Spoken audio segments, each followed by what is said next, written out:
everyone, this is Julius Kanay and welcome back to my channel. Na-miss nyo ba ako? Kasi ako na-miss ko kayo. So for today's video guys, gahapon din nangadto mi ni Mama og palingki kay namalit mi daan og mga lutuonon para sa adlawng Bernie Santo, para sa binigniton. And then karon namo ang adlaw na pili nga moadtog palingki, Huwebes, kay para dili pa kayo daghag tao og dili pa kaayo busy ang palingki. So pag abot tayo naman sa palingki, wala na mi laing gidritso kundi didto na mi sa mga lutuonon para sa mga binignit na ay gabi, saging, kamote, landang, sago og pilit. Mao to na malitan mi ginahinay kay mentras mingaw pa kayo kay kung ugma mi mo sabay o perti nang bisiha o makita gino nga perting mingaw mo to na mili din si Mama. Pag man mo pamili ni dito din mi dire sa mga gulayan kay basta mamalingki mi ang gulay di gyud na angay makalimtan na atay limonsito, bombay, ahos, itlog og alugbatig mga saluyot. Pag man mo palit ni dito din mi sa isdaan kay para mamalit pud mi isda no kay para pag uli na mo nami sud ano. Pag man pamili og pamalit sa isda nang uli dayon mi so mao na ni among mga pinalingki na ay gulay, na ay grocery og mga lutuonon para pang binigniton. So, pagkaugma mao na ni Bernie Santo, basta mingon kitag Bernie Santo dili gyud na pwede mawala ang binignit. Murag wala gyud laing hikay basta Bernie Santo mao gyud ang binignit kay murag mao ang iyang naandan or tradition gyud basta every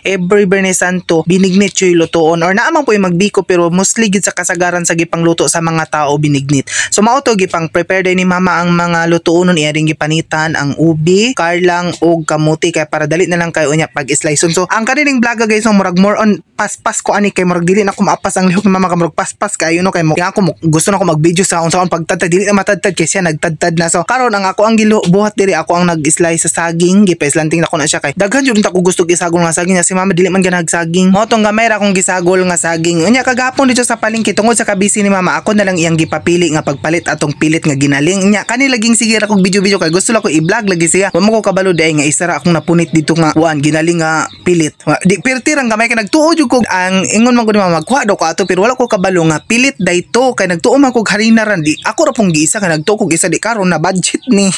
imbis na ganon unta ni gamay ra kaayo nya. Unya basta sa binignit mao ba akong one of the favorite sa ingredients no nya mao hinoy na gamay hasta laging atayan yung pagkahuman pag magtagod-tagod ni Mama sa mga ano sa mga kamote, bisol og karlang iya na nang gikuan ibot ang tubig kay iya nang itak-ang kay para sugdan na og lata. Dili ko sure kung sa tanan ba ang tawag ba ani binignit kay naa man goy lugar ato dapita nga akong nahibaw ang tawag sa ilang binignit kay taberek nya ang ilang pagluto ginabot nga nila og kalabasa. Vlogger pud akong nakit-an nakalimot po ko kinsa tong vlogger nga nagluto nakit-an ako nga gibot nga nila kalabasa nya ang ilang tawag sa ilang binignit kay taberek. So while nagpaabot pa to si Mama nga malata tong mga kamote, karlang og bisol dito ako pa ning gugasan ang mga sago kay para malimpyo po nino kay wabata kabalugin sa nagikap-hikap ani sago og landang kay lang yun na silang hugasan nya basta moingon tag binignit na gyud ni silang duha no magpartner gyud ni sila sago og landang nya imagine na po lain na po siguro sa binignit nga walay ko ano sago og landang pero the choice is yours kay naman po gyud uban nga dili ganahan mo kaon ani sama gud ni Mama ako ganahan gyud daghang saging pero dili siya ganahan og daghang saging ambot magdepende gyud sa ato kung unsa tong bet nga kaon nya umot sila ilabot no kay kita may mukaon lain po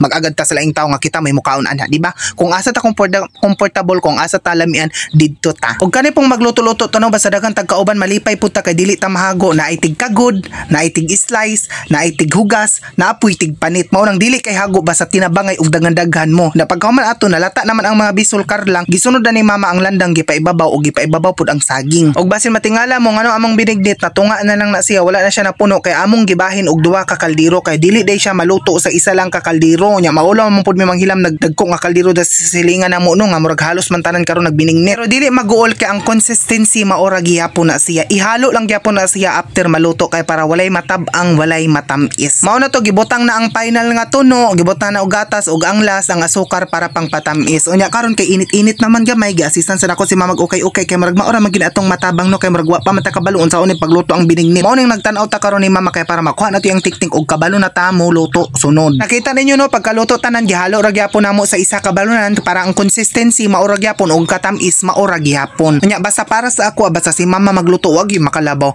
pinakalami gyud nga binignit mo luto ang ako ang Mama naguna ko na no kauman na to kaon sa binignit mao na celebrate na ang Holy Week o happy Bernie Santo sa inyong tanan kaon tanyog binignit unta kita niyo tanan mabusog og malamian enjoy our binignit init ang binignit sa tiyan manggunit ayon na linyog sumpay og lain kay basang maglain natong tiyan daghang salamat.